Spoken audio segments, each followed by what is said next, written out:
Okay, so good morning. This is the New York City Board of Standards and Appeals. Ready?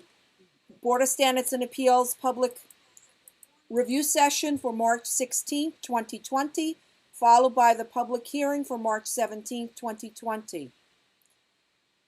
Item number 1, zoning calendar decision, 2018-171BZ, 1 East 70th Street, Manhattan. Okay, this is Marjorie Perlmutter. Before we talk about the individual cases, I just want to make an announcement to the people who are watching us on YouTube that, as you know, that this is a first time for the BSA to be live streaming its review session and subsequently its hearing. And we're obviously doing this in the exercise of extreme caution during these really difficult health emergency times.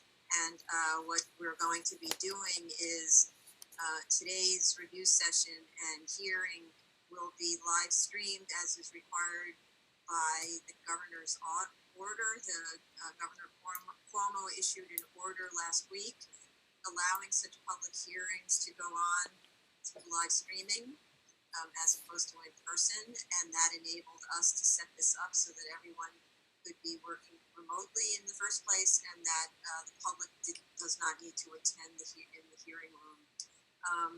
At the moment, we will not be able to have any kind of interaction at the hearing portion, but we are hoping to set up something so that there is public participation for the next hearing, assuming we can do it by next week.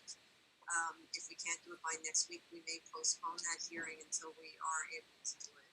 And if there are questions about that, I think they need to be directed, please, by email to Tony Matias and Carlo Costanza. Please don't call.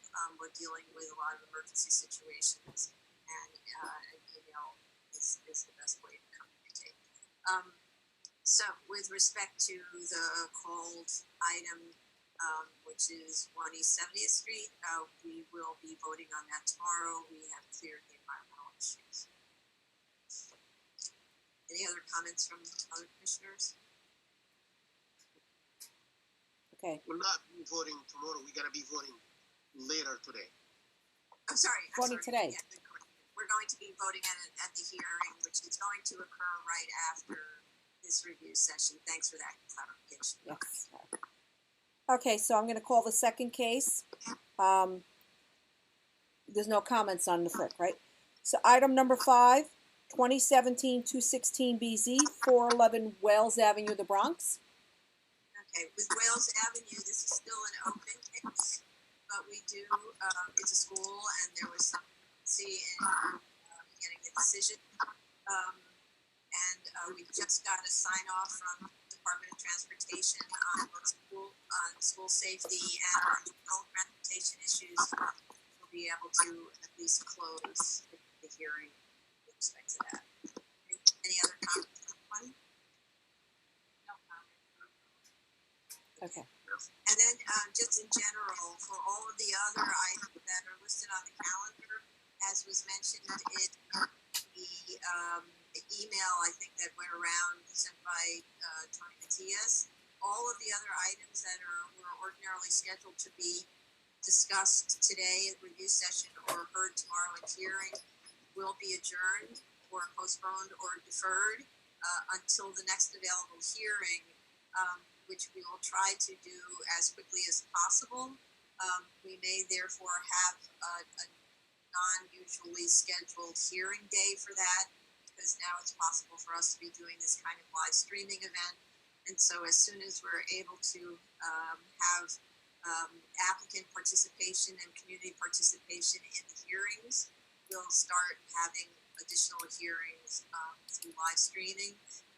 In the meantime, though, any kind of commentary needs to be submitted in writing, and there may not be oral testimony to be determined. We're still working this out. So please bear with us as we figure out the technology and our approaches during this very difficult time. Okay, so let's then call the public hearing. So this is the public hearing for March 17th, 2020.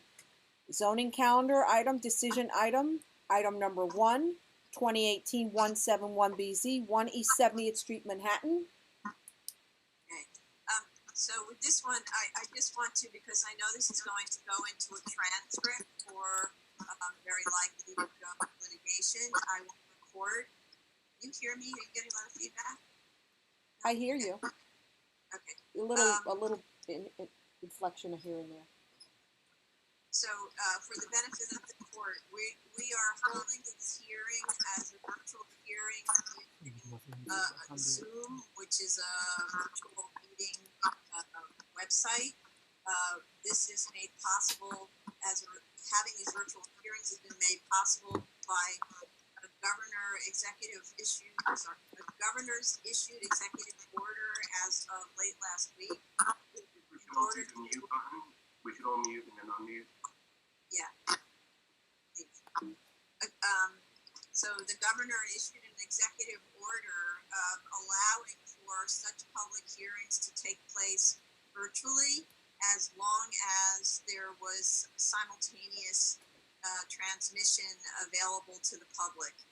We've been able to set up a simultaneous transmission program through Zoom meeting, and we're working on making that something where we can also have public participation, but this is a closed hearing, so the public would not have been able to participate in this item in any event. So we have decided that in order to move this along, that we should be holding this hearing virtually.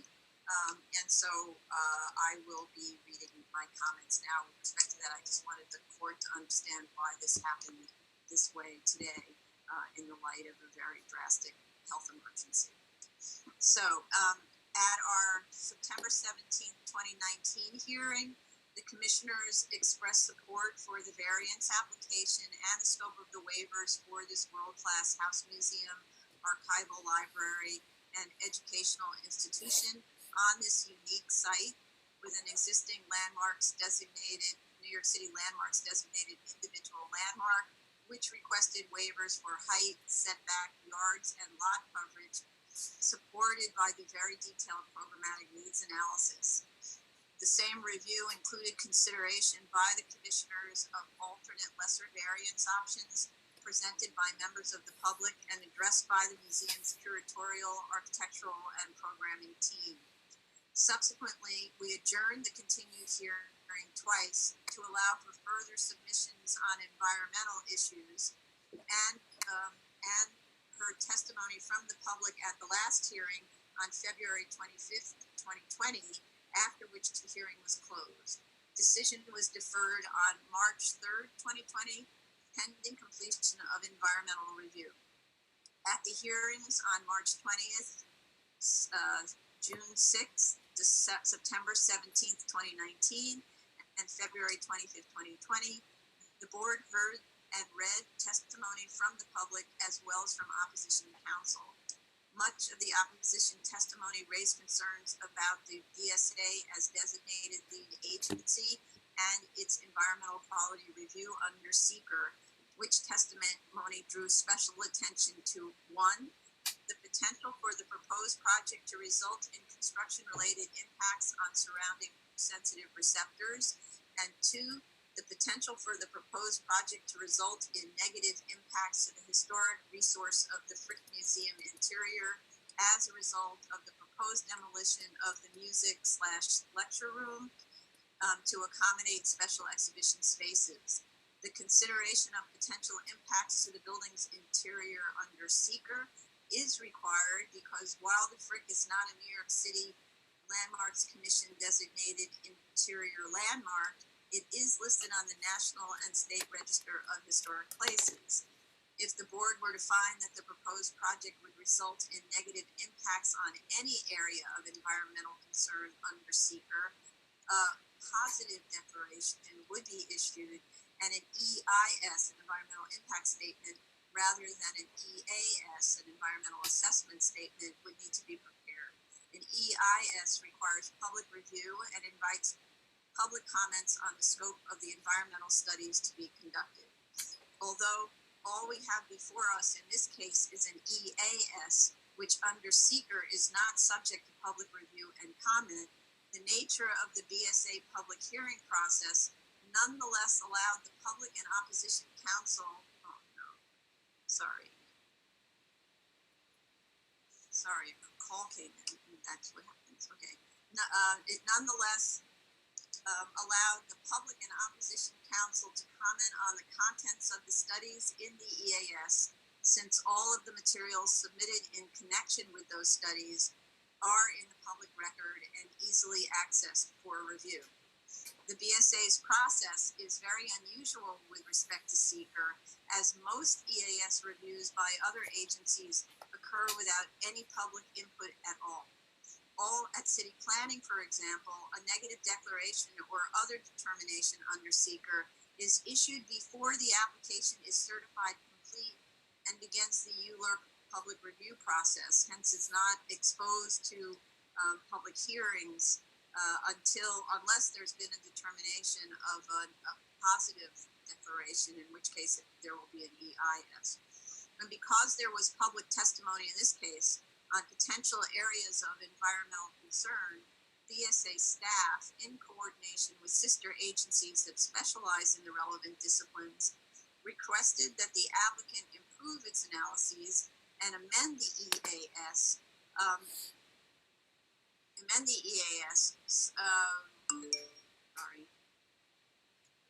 So with respect to construction impacts,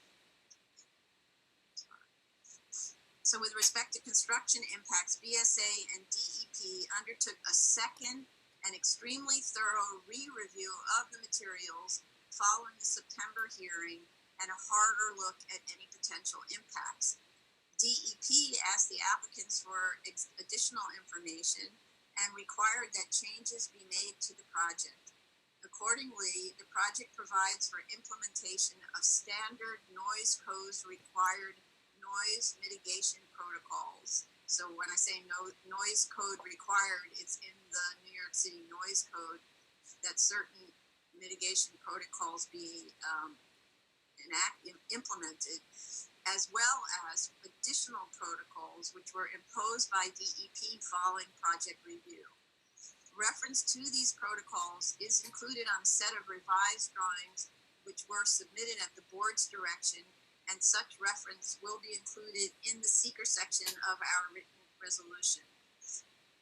In response to written testimony from one neighbor about the construction impacts report submitted prior to and reiterated at the February hearing, BSA asked the applicant to take another look at the construction impact report and to provide further clarity.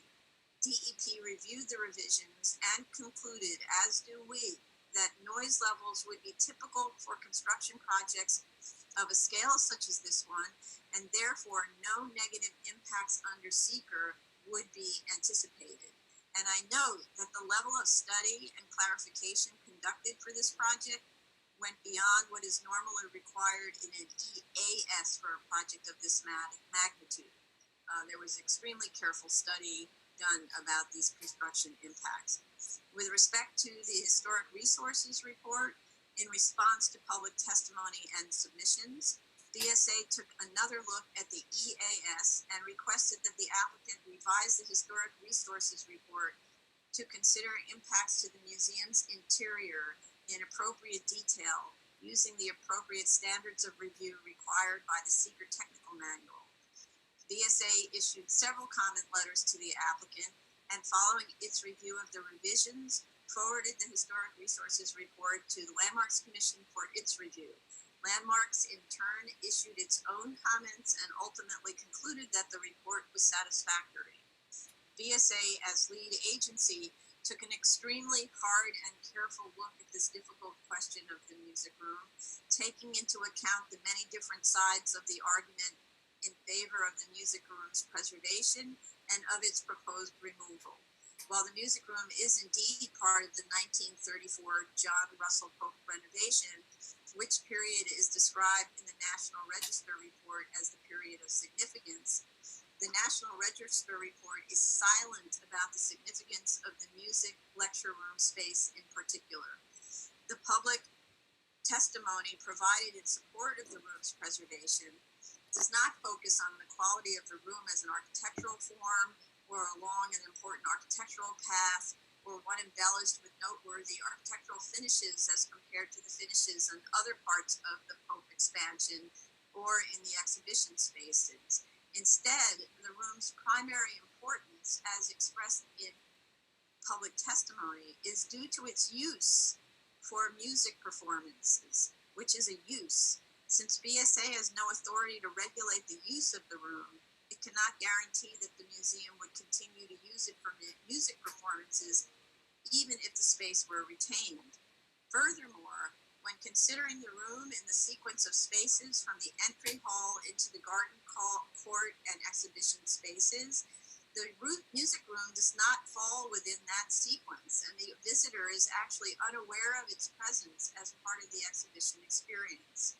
Given that the renovation and expansion history of the Frick Mansion into the Frick Museum included removal by John Russell Pope himself of the original porte cochere and library and relocation of Mrs. Frick's boudoir, along with many other changes to the interior of the house, which removals were justified in the interest of creating a better museum experience, and given that the proposed modifications to the museum will enhance the spatial sequence and exhibition experience in a way that has not been heretofore available, the BSA found that on balance, there was a rational basis to conclude that the music room is a secondary space relative to the sequence of entry hall, grand stair, garden court, galleries, and the to-be-restored period rooms, and that its removal would not undermine the integrity of the historic resources interiors. So, and normally I don't read seeker review in the hearing testimony, but because it was such a large subject of public testimony, I thought it was appropriate to do so. Normally that would be explained just in our resolution, which is how we issue our negative declarations. Any other comments? Chair, Yeah. Madam Chair, I fully support your statement, and I would add to it that the proposed enlargement of this museum has undergone several iterations over the years, starting with the Hellfern plan, and the proposed enlargement is reflective of the community concerns. It has been very thorough about the neighborhood character and has been careful in retaining the historic building. It minimizes the above-grade bulk to the extent needed in response to the community concerns that the museum has heard over the years, and I agree with the statement that you made. Thank you. Other comments? I feel very confident in the thoroughness of the BSA review of this case, and I am ready to vote whenever you call a vote. Okay, thanks. All right. Any other comments on the budget? Move to a vote. No? Okay. So, go ahead. So I think this is a very thorough review, and I look forward to moving it along. So then Commissioner Sheta? Just want to give you a chance.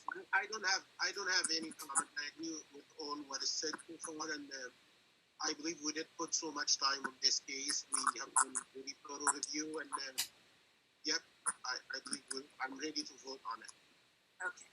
So then I would like to make a motion to grant, and grant on condition that the museum is in all of the protocols that are required in the EAS to the various seeker reviews of the areas of environmental concern, which conditions will have appeared already on the drawings, but should appear also in the resolution, the written resolution. So for motion to grant on that condition. Chair Perlmutter? Aye. Vice Chair Chanda? Aye. Commissioner Otley Brown? Aye. Commissioner Sheta? Aye. Commissioner Shabeta? Aye. Application is granted 5-5. Okay, item number 5, special order calendar 2017-216BZ, 411 Wales Avenue, the Bronx. Okay, with this one, this is for a school, and the only thing that was outstanding was Department of Transportation sign off, which we did just receive. So this was an open item. We can close this, but at the request of council, we will hold off on the vote until the next available hearing, which I hope will be on schedule next week. So for a motion to close. Chair Perlmutter. Vice Chair Chanda. Aye. Commissioner Otley Brown. Aye. Commissioner Sheta. Aye. Commissioner Shabeta. Aye. So this is on for decision and whatever date we. Yeah, ideally next week, at the very least. We may even try to schedule another hearing this week, but so all of the other items on the calendar will be adjourned, postponed, or deferred until the next available hearing, which we will try to do as really as soon as possible, as soon as technology permits. Okay. So thank you everybody for tuning in. I see we had as many as 77 people streaming on our video. There may have been more, and there we go. Okay, this concludes So the. thank you everybody. Okay. This concludes the public hearing for March 17, 2020. You want to shut the door?